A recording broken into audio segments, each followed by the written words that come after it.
Hello Buffalo Bills fans.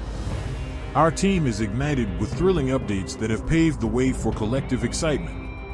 Some fans express reservations, finding it challenging to absorb the unfolding narrative. Hit subscribe to cast your vote of support for the Buffalo Bills and join us in unraveling the nuanced layers of this groundbreaking news. Under the shimmering lights of M&T Bank Stadium, this Sunday night promises a captivating showdown as the undefeated Buffalo Bills, 3-0, take on the struggling Baltimore Ravens, 1-2. The atmosphere is charged with anticipation as two of the NFL's most dynamic quarterbacks, Josh Allen and Lamar Jackson, both top picks from the 2018 draft, get ready for an intense clash. With Allen's powerful arm and Jackson's remarkable agility, fans can expect an exciting display of athleticism and strategy, making this matchup truly memorable. The Buffalo Bills will face challenges on defense, entering the game without several key players critical to their roster. The Baltimore Ravens are also dealing with a few injuries.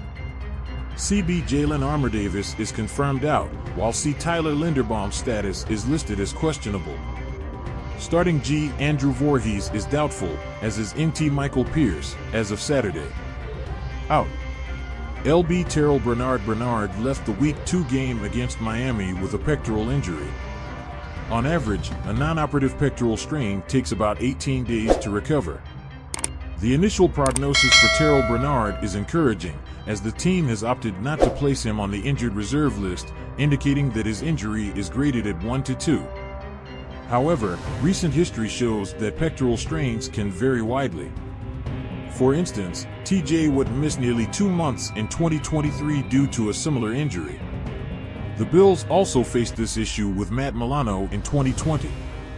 Milano returned in 2 weeks, but played sparingly for 2 weeks afterward, then went on the injured reserve for 4 weeks, gradually returning to full health over an additional 3 weeks. In total, it took him about 3 months to get back to peak condition. If Bernard returns next week, which seems likely, expect him to have limited snaps. This could mean he will only participate in situational plays for a few weeks as he fully recovers. He will also be wearing a shoulder harness.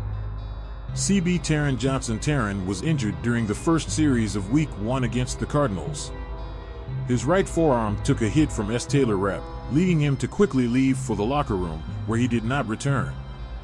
Taron Johnson has now missed the past 2 games.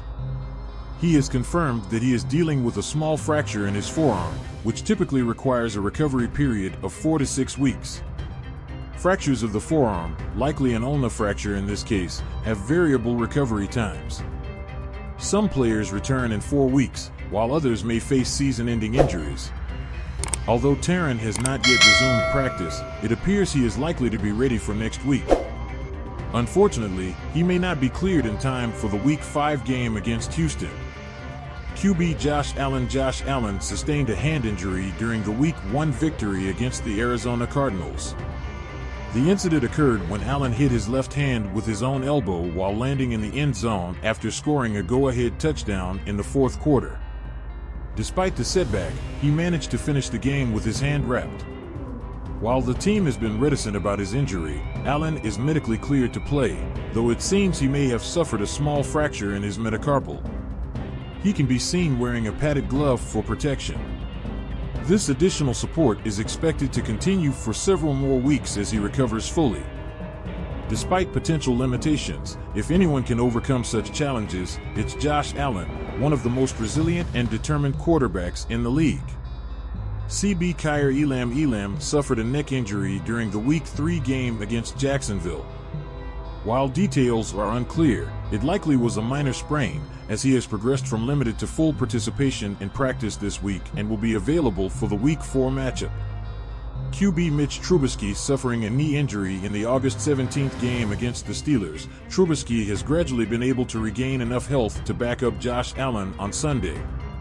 His injury appeared to be a mild-moderate MCL sprain, which typically requires about 3 weeks for recovery, and he is now 6 weeks post-injury, although he still uses a stabilization brace during games.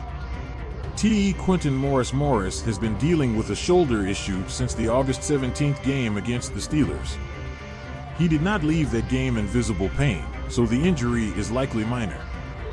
The most probable cause is a mild labral tear or AC joint sprain. Subscribe to our channel to help us reach 1,000 subscribers.